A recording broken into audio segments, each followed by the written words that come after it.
జోయాస్ proprietary ayurvedic medicine అందమైన ఒత్తైన చుట్టూ జోయాస్ తోనే సాధ్యం.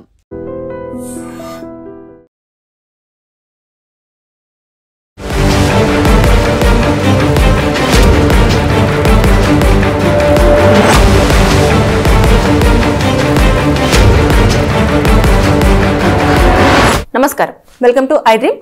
నేను మీ సంగీత. జూబ్లీ హిల్స్ రోడ్ నెంబర్ 45లో హాట్ కప్ కేఫ్ పబ్లో అగ్ని ప్రమాదం చోటు చేసుకుంది. అంటే అది గత కొంతకాలంగా కూడా మూసివేయబడి ఉంది. అక్కడ ఎలాంటి యాక్టివిటీస్ కూడా జరగట్లేదు. అక్కడ అసలు దాన్ని రన్ చేయట్లేదు. అన్ఎక్స్పెక్టెడ్గా వెంటనే అందులో నుంచి మంటలు రావడం జరిగింది. మంటలు వచ్చేసి పెద్ద ఎత్తున కూడా అది మొత్తం డ్యామేజ్ అవ్వడం జరిగింది అని చెప్పేసి అక్కడ ఉన్న స్థానికులు అనేది ఇన్ఫర్మేషన్ ఇవ్వడం జరుగుతుంది. ఇలాంటి అగ్ని ప్రమాదాలు జరిగినప్పుడు మనం ఎలాంటి జాగ్రత్తలు తీసుకోవాలి, అసలు నిజంగానే అది షార్ట్ సర్క్యూట్ వల్ల జరిగిందా, అంటే ఇన్ని రోజుల పాటు కూడా అది మూసివేయబడి ఉంది కాబట్టి అక్కడ ఏమైనా అగ్ని ప్రమాదం జరగడానికి ప్రధాన కారణం ఏంటి అనేది ఫస్ట్ ఎంక్వైరీ చేయడం జరుగుతుంది. దాని తర్వాత నెక్స్ట్ అక్కడికి అధికారులు వస్తారు. వచ్చిన తర్వాత దాన్ని మొత్తం అంచనా వేయడం జరుగుతుంది. అందులో ఏమైనా ఇంపార్టెంట్ డాక్యుమెంట్స్ కానివ్వండి, లేదు అనుకుంటే అందులో ఉన్న వస్తువులు కానివ్వండి, ఏమేమి డ్యామేజ్ అయ్యాయి, ఎంత నష్టం జరిగింది అనేది కూడా మొత్తం క్యాలిక్యులేషన్ చేసి ఒక అధికారి దానికి ఒక సర్టిఫికెట్ ఇస్తారు. ఇచ్చిన తర్వాత ఒకవేళ దానిపైన కనుక ఇన్సూరెన్స్ చేసి ఉంటే ఆ ఇన్సూరెన్స్ నుంచి వెళ్ళి కూడా ఒక అధికారి వచ్చేసి ఆ ఆఫీసర్ వచ్చేసి మొత్తం అంచనా వేస్తారు. వేసిన తర్వాత ఏవేవైతే ఐటమ్స్ ఉన్నాయో ఆ ఐటమ్స్ అంతా కూడా క్యాలిక్యులేషన్ చేస్తారు. దాని తర్వాత నెక్స్ట్ చేసిన తర్వాత ఇంత డ్యామేజ్ జరిగింది అని చెప్పేసి అతని ఎస్టిమేషన్ వేసి ఇచ్చిన దాని ప్రకారంగా దాన్ని తీసుకెళ్లేసి FIR కాపీని తీసేసుకొని మనం ఆ ఇన్సూరెన్స్ అనేది తీసుకోవడం జరుగుతుంది. అయితే ఇలా ఈ మధ్య కాలంలో ఎక్కడ చూసినా సరే మనం పెద్దగా భారీ ఎత్తున అగ్ని ప్రమాదాలు అనేవి చోటు చేసుకోవడం జరుగుతుంది. రీసెంట్ గా ఒక చెప్పుల షాపులో కూడా ఎక్కడైతే LB నగర్ ఉందో అక్కడ కూడా రీసెంట్ గా అగ్ని ప్రమాదం చోటు చేసుకుంది. అక్కడ పెద్ద స్థాయిలో కూడా నష్టం అనేది జరిగింది అని చెప్పేసి మనం రీసెంట్ గా ఒక వీడియోలో కూడా మనం పూర్తి ఇన్ఫర్మేషన్ తెలుసుకోవడం జరిగింది. అంటే ఈ రోజు కూడా ఉదయం పూట ఇలా రోడ్ నెంబర్ 45 జూబ్లీ హిల్స్ లో కూడా ఆ పబ్బులో ఇంత అగ్ని ప్రమాదం చోటు చేసుకుంటే చుట్టూ ఉన్న ప్రాంతంలో వారికి ఇంకా లక్కీగా ఏం జరగలేదు. అది పెద్ద బిల్డింగ్ పైన ఉంది కాబట్టి అక్కడి వరకే మంటలు వ్యాపించేసి అది మాత్రమే డ్యామేజ్ అవ్వడం జరిగింది అని చెప్పేసి చెప్తున్నారు. ఎలాంటి ప్రాణ నష్టం కానివ్వండి అలాంటిది ఏమీ జరగలేదు. కానీ అక్కడ ఎందుకు అలాంటి షార్ట్ సర్క్యూట్ జరిగింది అనేది మాత్రం పూర్తి స్థాయిలో ఎంక్వైరీ చేస్తారు.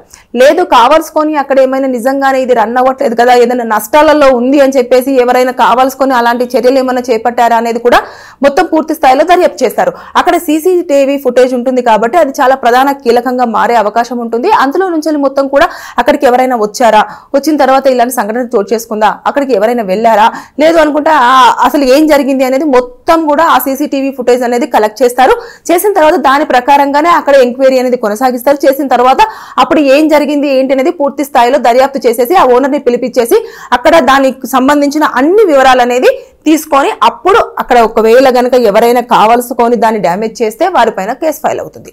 లేదు అలా కాకుండా అది అన్ఎక్స్పెక్టెడ్ గానే జరిగిపోయింది, షార్ట్ సర్క్యూట్ వల్లనే అది అగ్ని ప్రమాదం చోటు చేసుకుంది అన్నప్పుడు అది యాక్సిడెంట్ గా వాళ్ళు కనుక నిర్ధారణకు వచ్చారు అంటే దాన్ని మొత్తం కూడా ఫైల్ చేసేసుకొని దానికి సంబంధించిన పూర్తి ఎవిడెన్సెస్ అన్ని కలెక్ట్ చేసేసి దాన్ని కేసును క్లోజ్ చేయడం అనేది జరుగుతూ వస్తుంది. ఇకపోతే ఎవరైతే ఓనర్ ఉంటారో వారు వచ్చేసి పోలీసులు ఏదైతే కాపీ ఇస్తారో ఆ FIR కాపీ కేసు ఫైల్ చేసినట్టుగా తర్వాత కేసులో మొత్తం దర్యాప్తు ఏమేమి చేస్తారో దాని ప్రకారంగా దాని తర్వాత నెక్స్ట్ అక్కడికి వచ్చిన అధికారి ఎవరైతే అనాలిసిస్ చేస్తారో దానికి సంబంధించిన ఇన్సూరెన్స్ కి సంబంధించిన అధికారి వస్తారో ఆయన ఇచ్చిన ఎస్టిమేషన్ ఇవన్నీ తీసుకెళ్లి ఇన్సూరెన్స్ కంపెనీలో కనుక మనం సబ్మిట్ చేసినట్టు అయితే అప్పుడు మనకు దాని నుంచి డబ్బులు అనేది రావడం జరుగుతుంది. కానీ ఎప్పుడైనా సరే మనము ఆ ప్రాపర్టీకి సంబంధించి ఒక 50 లక్షలు 20 లక్షలు అని చెప్పేసి మనం చేసుకోవడం కాకుండా మీరు ఇప్పుడు 50 లక్షల మొత్తం పెట్టేశారు.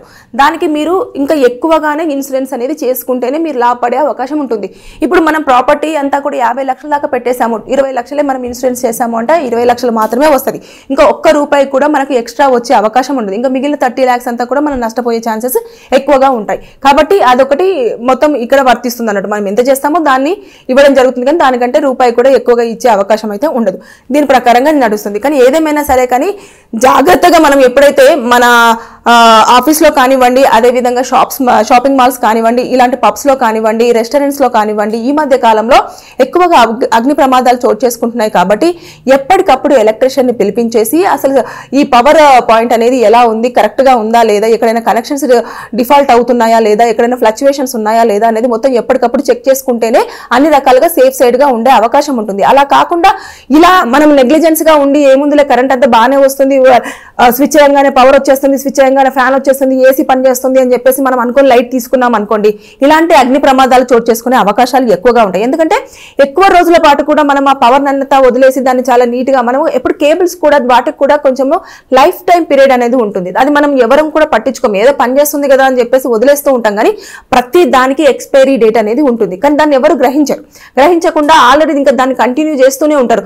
ఎవ్రీ ఇయర్కి కానివ్వండి, ఎవ్రీ 2 years కానివ్వండి, దాని యొక్క లైఫ్ పీరియడ్ ఏదైతే ఉంటుందో దాన్ని తీసేసి మళ్ళీ మనం కనెక్షన్ అనేది ఇచ్చుకుంటూ ఉంటే అన్ని రకాలుగా సేఫ్ సైడ్ గా ఉండే అవకాశం ఉంటుంది. అప్పుడు మనం కేబుల్స్ మీద కూడా చాలా వరకు అంటారు. ఇప్పుడు మనము ఎలా ఉంటుందంటే కొన్ని సందర్భాలలో ఫర్ ఎగ్జాంపుల్ మనము ఏదైనా ఒక ఐటమ్ తీసుకొచ్చుకున్న తర్వాత దాని ఎక్స్పైరీ డేట్ అనేది దాని మీద మెన్షన్ చేసి ఉంటుంది.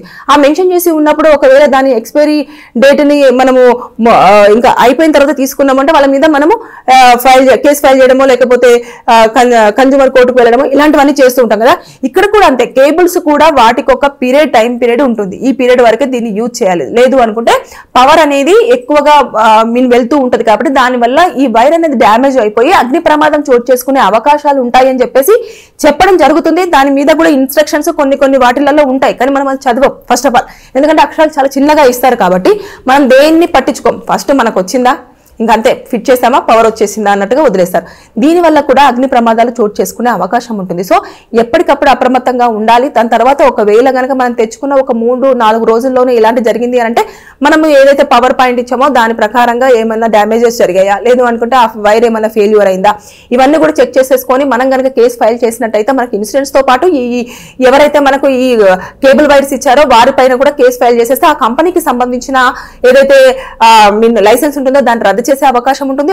అదే విధంగా అక్కడి నుంచి కూడా మనము బెనిఫిట్ పొందే అవకాశాలు ఉంటాయి. ఎందుకంటే మనకు రాంగ్ గా మనకు ఒక వైర్ ఇచ్చారు కాబట్టి ఇంత పెద్ద ప్రమాదం జరిగింది అని చెప్పేసి, అంటే ఇన్ని కోణాల నుంచి కూడా మనం ఒక ప్రమాదం జరిగినప్పుడు లీగల్ గా మనం ఇవన్నీ ఆలోచించడానికి ఆస్కారం ఉంది. కానీ మనం ఏదే ఆలోచించాం, ఓన్లీ ఇన్సూరెన్స్ మాత్రమే ఆలోచిస్తాం. అలా కాకుండా మనం ఎలాంటి స్టెప్పులు తీసుకోవాలి అనేది ప్రతిదీ కూడా తెలుసుకొని ఉండాలి. తెలుసుకున్న తర్వాతనే మనం అన్ని రకాలుగా కూడా ఇక్కడ నష్టపోయినా కూడా మనకు ఆ నష్టాన్ని అంతా కూడా మనం కలెక్ట్ చేసుకోవడానికి అన్ని సోర్స్ ఉంటాయి. కానీ దానికి అంతా ఓపిక ఉండదు. ఫస్ట్ ఆఫ్ ఆల్ అంత నెగ్లిజెన్సీ అనేది ఎక్కువగా మన దగ్గర ఉండడం వల్ల ఇలాంటి ప్రమాదాలు జరిగినప్పుడు జస్ట్ ఇన్సూరెన్స్ తీసేసుకొని కామ్ అయిపోతూ ఉంటారు. కానీ అసలు ఇలాంటిది కాకుండా అసలు ఏం జరిగింది ఏంటి అనేది పోలీసులు దీనికి సంబంధించి అంత ఇన్ఫర్మేషన్ ఇస్తూ ఉంటారు. కానీ మనం పట్టించుకోం. మనకి ఎక్కడ కూడా పని తొందరగా అయిపోవాలి, చాలా ఫాస్ట్ వర్క్ అయిపోవాలి అని చెప్పేసి అన్నట్టే ఉంటుంది. కానీ పని ఎప్పుడు కూడా లేటుగా అవుతుంది అంటే మనకి ఇన్ఫర్మేషన్ ఎక్కువగా వస్తుంది అని చెప్పేసి ఒక్కటి మాత్రం మీరు గుర్తుంచుకోవాల్సిన పాయింట్. అలా కాకుండా ఏం చేస్తారంటే సార్ చూడండి సార్ తొందరగా అయిపోయాడు చూడండి సార్ వాళ్ళు ఏం చేస్తారు, సరే బాబు ఇది మరి ఇన్సూరెన్స్ క్లెయిమ్ చేసేసుకోండి, ఇంకా ఇంకేముందులే అంత అయిపోయింది కదా అని చెప్పేసి వాళ్ళు అంటారు. అంటే ప్రెజర్ అనేది పెట్టొద్దు. సార్ నాకు చాలా క్లియర్ ఎవిడెన్సెస్ కావాలి, నాకు క్లియర్గా ఏం జరిగిందో చెప్పండి అని చెప్పేసి మీరు కనుక పోలీసు వారికి టైం ఇచ్చినా, లేదు అంటే అక్కడ ఇన్సిడెంట్ జరిగిన ఎవరైతే ఎనాలిసిస్ చేస్తూ ఉంటారో వాళ్ళ ప్రమాదానికి సంబంధించిన వాళ్ళు, ఇన్సూరెన్స్ వాళ్ళు, వీళ్ళందరికీ కూడా మనం టైం ఇస్తే వాళ్ళు పూర్తి స్థాయిలో మనకు ఇన్ఫర్మేషన్ ఇస్తారు. కానీ అంత ఓపిక అనేది మన దగ్గర ఉండదు ఫస్ట్ ఆఫ్ ఆల్. దానివల్లనే చాలా వరకు మనం నష్టపోతున్నాము.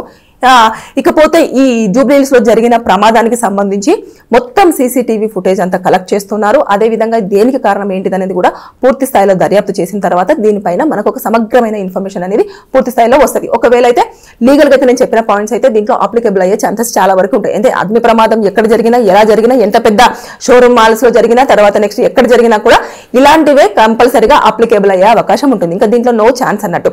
కాబట్టి ఇవి అనేది ఈ ప్రమాదంలో వాటిల్లో అవకాశం ఉంటుంది. ఎక్కడికి వెళ్ళదు. ఇన్సూరెన్స్ ఉంటే మాత్రం ఖచ్చితంగా మనం నష్టపోయిందంతా కూడా రికలెక్ట్ చేసుకోవడానికి ఛాన్సెస్ అనేది ఉంటుంది. Thank you. And for more videos, Please subscribe to iDream. Please subscribe to iDream. Please subscribe iDream. And please subscribe to iDream. For more videos, subscribe to iDream. please like, share and subscribe to the channel. Congratulations, iDream. Subscribe to iDream. Subscribe to iDream. So subscribe to iDream Media. iDream team andarki huge congratulations. Please subscribe iDream Media. Please subscribe to iDream. Subscribe iDream. Please subscribe to iDream. I dream అంటే నా కళల ఛానల్ను subscribe చేసుకున్న నోరు తిరుగుతలేదు. మీరైతే గంట గుర్తు కొట్టండి. For more such videos, please subscribe to iDream. Subscribe to iDream. Please subscribe to iDream. Please subscribe iDream Media. Please do subscribe to iDream. Please subscribe to iDream Media. For best entertainment and information, please subscribe iDream. And don't forget to subscribe to iDream.